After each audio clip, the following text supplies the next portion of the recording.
pendiri dan senior Partai Demokrat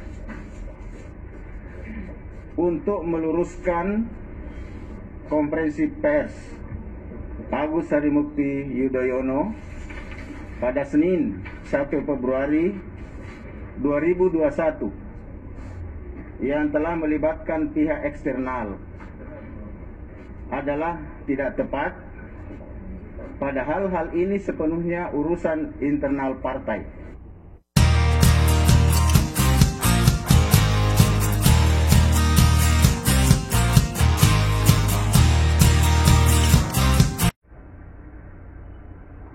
Bismillahirrahmanirrahim. Assalamualaikum warahmatullahi wabarakatuh. Selamat siang dan salam sejahtera untuk kita semua. Shalom, Om Swastiastu, Namo Buddhaya, Salam Kebajikan. Rekan-rekan wartawan yang saya cintai dan muliakan, terima kasih atas kehadirannya di Taman Politik Wisma Proklamasi Dewan Pimpinan Pusat Partai Demokrat ini. Kami mengundang rekan-rekan untuk hadir dalam konferensi pers ini karena ada beberapa hal yang perlu saya sampaikan tentang perkembangan isu nasional dan dinamika politik di lingkungan Partai Demokrat. Saya didampingi Bung Teguh Rifki Harsya, Sekretaris Jenderal Partai Demokrat, Bung Hinca Panjaitan, Ketua Dewan Kehormatan, dan Mayor Jenderal TNI Purnawirawan Nahrawi Ramli, Ketua Mahkamah Partai Demokrat. Konferensi pers ini juga disaksikan secara virtual oleh para ketua Dewan Pimpinan Daerah atau DPD di 34 provinsi secara virtual. Mereka tentu juga merepresentasi seluruh ketua Dewan Pimpinan Cabang atau DPC di 514 kabupaten kota se-Indonesia. Baru saja bersama para ketua DPD tersebut, saya melakukan rapat pimpinan atau Commander's Call yang kami lakukan secara khusus untuk menyikapi perkembangan situasi terkini. Pada kesempatan itu, ada 3 hal pokok yang telah kami bahas dan diskusikan bersama untuk mencari solusi yang terbaik. Pertama, pada awal tahun 2021 ini, masyarakat kita menghadapi serangkaian bencana, mulai dari kecelakaan pesawat, banjir bandang, tanah longsor, gempa bumi, hingga aktivitas gunung berapi.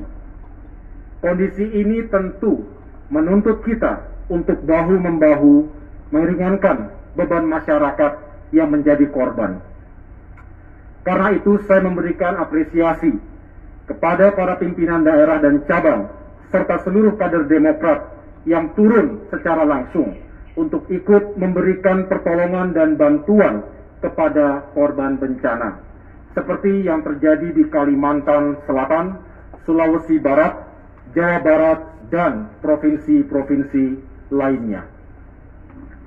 Saya juga telah menginstruksikan kepada seluruh jajaran Partai Demokrat untuk terus melanjutkan aksi nyata di lapangan. Kedua, kondisi pandemi COVID-19 semakin mengkhawatirkan, di mana kini per hari bisa mencapai lebih dari 11 sampai dengan 12 ribu kasus, dengan jumlah kasus lebih dari 1 juta secara nasional. Sementara, hospital occupancy rate atau ketersediaan rumah sakit di sejumlah daerah sudah mencapai 80%. Untuk itu, kami mendorong seluruh kader dan masyarakat agar senantiasa meningkatkan kesadaran menjalankan protokol COVID-19, khususnya disiplin menjalankan perilaku 3M, menjaga jarak, memakai masker, dan mencuci tangan. Saya juga meminta kepada para kader yang saat ini menjadi kepala daerah untuk terus meningkatkan dan menjalankan kebijakan 3T, testing, tracing, dan treating secara efektif, sekaligus meyakinkan distribusi vaksin secara tepat sasaran. Terkait situasi pandemi yang berdampak pada kondisi ekonomi sosial kita, saya juga mendorong seluruh pimpinan dan kader Partai Demokrat untuk terus melanjutkan gerakan nasional Partai Demokrat Bina UMKM di seluruh wilayah tanah air. Dan teman-teman wartawan, agenda ketiga dalam Commander's Call tadi, rapat pimpinan Partai Demokrat kali ini juga membahas hal yang cukup serius, yang cepat atau lambat pasti menjadi konsumsi publik dan diketahui oleh masyarakat secara luas. Kami memandang perlu dan penting untuk memberikan penjelasan secara resmi tentang duduk perkara yang sebenarnya, yaitu tentang adanya gerakan politik yang mengarah pada upaya pengambil alihan kepemimpinan Partai Demokrat secara paksa yang tentu mengancam kedaulatan dan eksistensi Partai Demokrat. Menurut kesaksian dan testimoni banyak pihak yang kami dapatkan, gerakan ini melibatkan pejabat penting pemerintahan yang secara fungsional berada di dalam lingkar kekuasaan terdekat dengan Presiden Joko Widodo. Lebih lanjut, gerakan ini juga dikatakan sudah mendapatkan dukungan dari sejumlah menteri dan pejabat penting di pemerintahan Presiden Joko Widodo.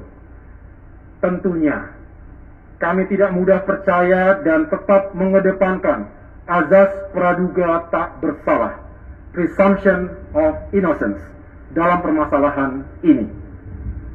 Karena itu, tadi pagi, saya telah mengirimkan surat secara resmi kepada yang terhormat Bapak Presiden Joko Widodo untuk mendapatkan konfirmasi dan klarifikasi dari beliau terkait kebenaran berita yang kami dapatkan ini. Sehubungan dengan hal itu, saya akan menyampaikan penjelasan tentang gerakan politik yang bertujuan mengambil alih kekuasaan pimpinan Partai Demokrat secara inkonstitusional tersebut. Sebagai pembelajaran bagi kita, karena hal ini bisa terjadi pada partai politik lainnya. 10 hari yang lalu, kami menerima laporan dan aduan dari banyak pimpinan dan kader Partai Demokrat, baik pusat, daerah, maupun cabang, tentang adanya gerakan dan manuver politik oleh segelintir kader dan mantan kader Demokrat, serta melibatkan pihak luar atau eksternal partai yang dilakukan secara sistematis. Gabungan dari pelaku gerakan ini ada 5 orang, terdiri dari 1 kader Demokrat aktif, 1 kader yang sudah 6 tahun tidak aktif, 1 mantan kader yang sudah 9 tahun diberhentikan dengan tidak hormat dari partai karena menjalani hukuman akibat korupsi, dan 1 mantan kader yang telah keluar dari partai 3 tahun yang lalu. Sedangkan yang non-kader partai adalah seorang pejabat tinggi pemerintahan yang sekali lagi sedang kami mintakan konfirmasi dan klarifikasinya kepada Presiden Joko Widodo. Para pimpinan dan kader Demokrat yang melapor kepada kami tersebut merasa tidak nyaman dan bahkan menolak ketika dihubungi dan diajak untuk melakukan penggantian Ketua Umum Partai Demokrat. Ajakan dan permintaan dukungan untuk mengganti dengan paksa Ketua Umum Partai Demokrat tersebut dilakukan baik melalui telepon maupun pertemuan langsung. Dalam komunikasi mereka, pengambil alihan posisi Ketua Umum Partai Demokrat akan dijadikan jalan atau kendaraan bagi yang bersangkutan sebagai calon presiden dalam pemilu 2024 mendatang. Konsep dan rencana yang dipilih para pelaku untuk mengganti dengan paksa Ketua Umum Partai Demokrat yang sah adalah dengan menyelenggarakan Kongres Luar Biasa atau KLB.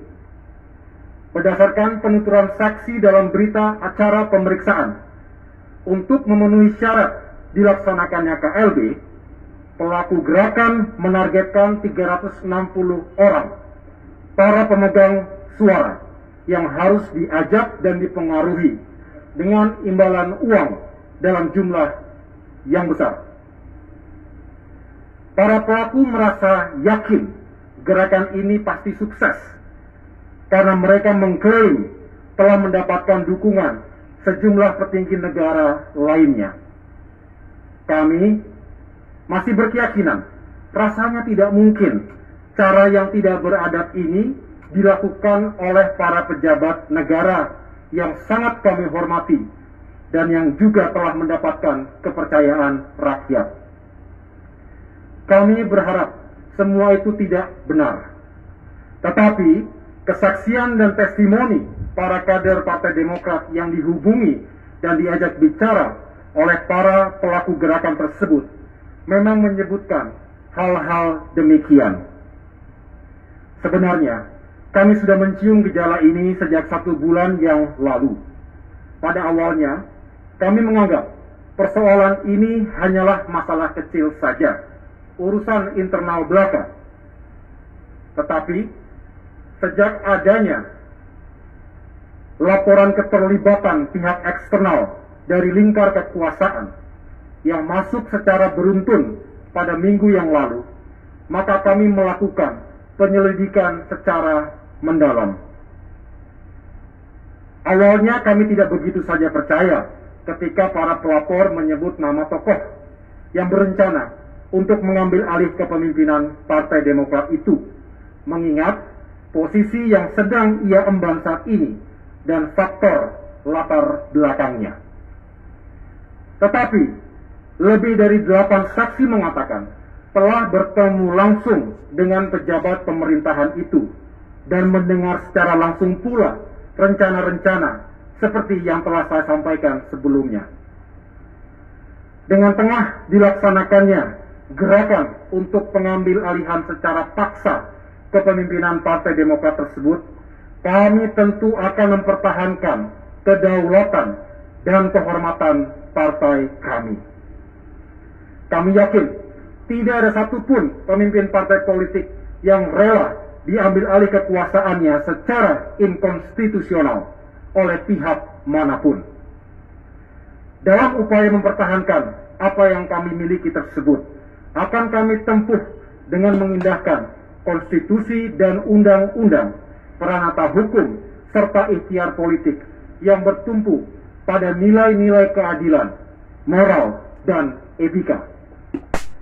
Tentu kami akan bersikap tegas. Namun, insya Allah, Partai Demokrat akan tetap konsisten menggunakan cara-cara yang damai dan berkeadaban, bukan kekerasan dan kegaduhan sosial yang mungkin saja akan mengganggu situasi nasional yang tengah menghadapi tantangan pandemi COVID-19 dan krisis ekonomi dewasa ini. Secara internal, Dewan Kehormatan dan Mahkamah Partai Demokrat tengah bekerja melalui mekanisme dan proses yang diatur oleh konstitusi partai atau AD dan ART untuk menindaklanjuti laporan atas gerakan ini, sehingga segala sesuatunya dapat kami pertanggungjawabkan. Bersama dengan itu, kami juga telah mengkonsolidasikan partai kami yang tengah menghadapi ancaman serius ini. Kami sungguh bersyukur karena hakikatnya semua pemimpin dan kader Demokrat menolak dengan tegas segala niat, upaya, dan gerakan untuk mendongkel kepemimpinan Partai Demokrat yang sah.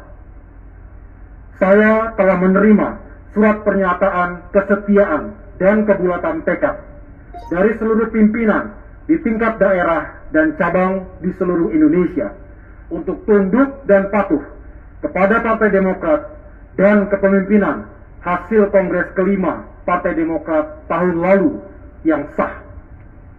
Dengan kata lain, insya Allah, gerakan ini dapat ditumpas oleh kesetiaan dan kebulatan tekad seluruh pimpinan, baik di tingkat pusat maupun daerah dan cabang, serta seluruh kader Demokrat lainnya di berbagai wilayah tanah air. Kepada para pelapor, baik pimpinan daerah dan cabang, maupun para kader lainnya, atas nama pimpinan Partai Demokrat, saya memberikan apresiasi yang setinggi-tingginya. Kepada seluruh kader Demokrat, saya instruksikan untuk merapatkan barisan dan tetap mempertahankan soliditas yang telah terbangun ini, serta terus bersatu dan senantiasa memperjuangkan harapan rakyat Indonesia. Kita jangan gentar menghadapi ujian dan tantangan ini, karena meski Demokrat diganggu, justru akan membuat Demokrat semakin kuat. Sejarah mengatakan, tidak ada partai yang kuat tanpa cobaan yang berat. Kapal yang kokoh tidak akan hancur diterjang ombak. Nahkoda yang tangguh tidak lahir dari lautan yang tenang. Rekan-rekan wartawan yang saya hormati dan muliakan, saya masih ingat di tempat ini pada tanggal 15 Februari 2017, saya memberikan pernyataan pengakuan kekalahan dalam kontestasi Pilkada DKI Jakarta. Sekaligus saya sampaikan ucapan selamat kepada para pemenang. Pernyataan itu saya lakukan secara sadar untuk melatih diri berjiwa kesatria, sebagaimana yang telah ditanamkan oleh orang tua, keluarga, para pengasuh, para pembina, dan para senior, mulai sejak kecil hingga masuk di lingkungan SMA Taruna Nusantara, Akademi Militer, dan mengabdi di jajaran TNI, bahkan hingga saya memasuki pengabdian di dunia politik. Saya masih ingat pesan terakhir dari para senior saya sebelum saya bergabung ke politik.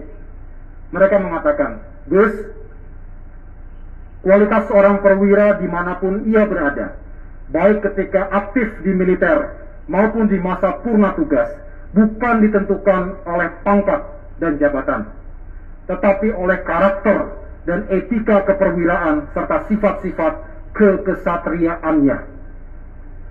Saya menyadari bahwa persoalan ini merupakan ujian dan tantangan untuk lebih mendewasakan partai kami, serta membuat kami lebih kuat dan lebih besar lagi. Walaupun berat, tetapi inilah tugas mendasar yang harus kita kerjakan. Dan hari ini, saya sedang mengemban tugas itu. Terima kasih atas perhatiannya. Wabillahi taufiq wal hidayah. Wassalamualaikum warahmatullahi wabarakatuh.